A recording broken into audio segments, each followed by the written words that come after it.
Assalamualaikum warahmatullahi wabarakatuh. Pemirsa HPS TV yang budiman, pada kali ini kita berbicara tentang 7 jalan menuju ke surga. Dijelaskan di dalam surat yang ke-33 ayat 35. Silahkan pemirsa lihat Qur'annya. Mari kita akrab dengan Qur'an. Jadi sebelum 7 jalan masuk ke surga, ada syarat umum yang harus dipenuhi oleh seseorang atau seorang manusia. Apa itu 3? Yang pertama, dia adalah seorang Islam, ya, Muslim, beragama Islam. Kemudian yang kedua, dia adalah orang yang beriman. Dan yang ketiga, dia adalah orang yang taat kepada Allah Subhanahu wa taala. Atiullaha wa atiur rasul wa ulir amri minkum. Taatlah kamu kepada Allah, kepada Rasul, dan kepada ulil amri. Ketaatan kepada Allah dan Rasul adalah sesuatu yang mutlak, tapi ketaatan kepada ulil amri, jika ulil amri itu masih di jalan kebenaran yang disampaikan atau yang ditentukan oleh Allah Subhanahu wa taala. Pemirsa yang budiman, jalan pertama yang bisa ditempuh ketika kita ingin masuk surga yaitu menjadi orang-orang yang benar, shodiqin. Ya. Apa yang dimaksud dengan orang-orang benar? Orang-orang benar adalah perkataannya benar, tindakannya benar, sehingga dia dipercaya oleh orang lain sebagai sebuah sumber kebenaran. Lalu bagaimana caranya menjadi orang yang shodiqin, orang yang benar? Yang pertama adalah kita punya keinginan yang kuat, ya, punya keinginan yang kuat menjadi orang yang benar, menjadi orang yang menjadi sumber daripada ilmu, sumber daripada informasi. Itu perlu latihan yang terus menerus, ya, sehingga kita menjadi orang yang benar. Pemirsa yang dimuliakan oleh Allah Subhanahu wa taala, jalan yang kedua untuk atau menuju ke surga yaitu adalah menjadi orang-orang yang sabar. Setiap manusia punya potensi yang besar, ya, untuk berjalan, untuk memilih jalan ke surganya masing-masing. Tapi pemirsa, bukan berarti ketika memilih salah satu jalan berarti jalan lain tidak ditempuh. Ini maksudnya keutamaan, kekuatan yang utama menuju surga itu ada 7 jalan. Tadi adalah menjadi orang-orang yang shodiqin, orang-orang yang selalu dalam kebenaran, ucapannya, tindakannya, pikirannya, perasaan. Kemudian yang kedua, jalan yang bisa kita tempuh adalah menjadi orang-orang yang sabar. Lalu kita bertanya, apa itu sabar? Ya. Sabar alladzina idza asabathum musibah qalu inna lillahi wa inna ilaihi raji'un.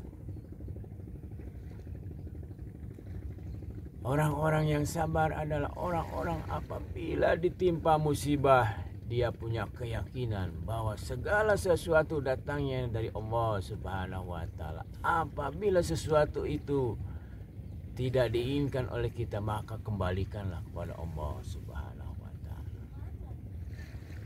Di dalam diri orang sabar ada 5 ciri. Yang pertama, orang sabar itu adalah teguh, kokoh dalam pendirian. Ketika sesuatu sudah diyakini kebenarannya, maka dia tidak patah arang, tidak tumbang dengan cacian orang lain.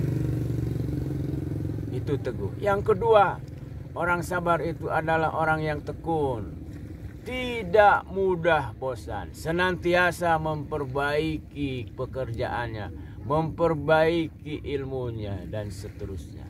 Memperbaiki hubungan baik dengan orang lain, di rumah, di sekolah, di pekerjaan, dan seterusnya. Kemudian ciri yang ketiga orang sabar adalah orang yang tabah. Tabah itu adalah berlapang dada ketika sesuatu menimpa diri kita dan kita tidak menerimanya. Maka segala sesuatu itu datang dari Allah. Pasti Allah memberikan satu pelajaran buat kita semua. Ya, jadi yang ketiga adalah tabah. Kemudian yang keempat, seorang yang sabar adalah seorang yang memahami, meyakini bahwa di dalam kehidupan itu ada tahapannya. Kelas 1 SD, kelas 2 SD, kelas 3 SD, dan seterusnya. Tidak ujug-ujug. Nah, orang Sunda mah. Nah, orang Sunda Jawa Barat tidak ujug-ujug ya. Jadi orang sabar cirinya adalah memahami, meyakini bahwa di dalam kehidupan untuk memperoleh sesuatu itu ada tahapannya. Kemudian yang kelima, pemirsa, ciri orang yang sabar adalah orang yang tegar, tidak mudah menyerah, up and down, jatuh bangun kembali. Presiden Amerika Serikat Abraham Lincoln, ya, Abraham Lincoln. Janganlah kamu hitung berapa kali Anda gagal, tapi hitunglah berapa kali Anda bangkit dari kegagalan. Ya, jadi yang dihitungnya itu bangkit. Sekali lagi, apakah ciri orang sabar itu ada di dalam diri kita? 1, teguh. 2, tekun. 3, tabah. 4, tahapan. Dan yang kelima adalah tegar. Oke, pemirsa. Jadi jalan yang kedua ketika kita ingin masuk surga adalah menjadi orang yang sabar. Latihan terus menerus. Ya. Kemudian yang ketiga, jalan yang bisa kita pilih adalah menjadi orang yang khusyuk di dalam sholatnya. Silakan pemirsa lihat Al-Baqarah 45-46 menjelaskan bahwa orang yang khusyuk di dalam sholatnya adalah orang yang punya keyakinan bahwa dirinya akan kembali dan bertemu dengan Allah Subhanahu wa Ta'ala. Ketika kita kembali dan bertemu dengan Allah Subhanahu wa Ta'ala, tentunya perlu bekal takwa kepada Allah Subhanahu wa Ta'ala. Tidak ada jalan lain, saudara-saudara. Bekal kita menghadap Allah Subhanahu wa Ta'ala adalah ketakwaan diri kita masing-masing. Itu silahkan lihat Al-Baqarah ayat 45 dan 46. Kemudian ahli sedekah. Ya, jalur yang keempat yang bisa kita tempuh adalah menjadi orang yang ahli sedekah. Manja abil hasanati falahu asru amsalihha. Barang siapa berbuat satu kebaikan, maka Allah Subhanahu wa Ta'ala akan membalas kita dengan 10 kebaikan. Bahkan di dalam surat Al-Munafikun, ya, itu dijelaskan bahwa ketika seorang meninggal dunia, ada satu penyesalan dan ingin kembali, ya, kembali ke dunia. Karena apa? Ketika di dunia dia tidak sedekah. Bisa kita lihat di dalam surat Al-Munafikun ayat ke-10. Dan belanjakanlah sebagian dari apa yang telah kami berikan kepadamu sebelum datang kematian kepada salah seorang di antara kamu. Lalu ia berkata, ya Rabbku, ya Tuhanku, mengapa engkau tidak menangguhkan? Nah ini, mengapa engkau tidak menangguhkan kematianku sampai waktu yang dekat yang menyebabkan aku dapat bersedekah dan aku termasuk orang-orang yang soleh. Amal ibadah yang lain tidak disebutkan di sini. Sedekah yang disebutkan. Artinya betapa sedekah itu berperan penting. Ya, supaya kita masuk surga. Sedekah sangat diutamakan, sangat penting. Apakah kita masuk surga atau neraka? Pemirsa yang dimuliakan oleh Allah Subhanahu wa Ta'ala, jalan yang bisa kita pilih, jalan yang bisa kita tempuh, yang kelima adalah kita menjadi shaimin, ahli berpuasa. Puasa wajib tentunya harus kita lakukan. Puasa sunnah, apakah itu Senin Kemis, apakah itu puasa Daud. Inilah ketika kita diberikan kekuatan oleh Allah Subhanahu wa Ta'ala, kekuatan untuk berpuasa, maka berpuasalah kita. Dan carilah teman-teman, bikinlah komunitas doyan puasa, sehingga kita terus stabil, bahkan meningkat kualitas puasanya. Kualitas puasa itu ditentukan oleh bagaimana kemampuan kita untuk memanage diri kita sendiri, mengelola diri kita sendiri yang berdasarkan Quran dan Sunnah Nabi Muhammad Sallallahu Alaihi Wasallam. Pemirsa yang budiman, jalan yang bisa kita pilih yang keenam adalah memelihara kehormatannya atau tidak berzina. Ada zina besar, ada zina kecil. Ketika kita punya potensi untuk mengendalikan nafsu kita,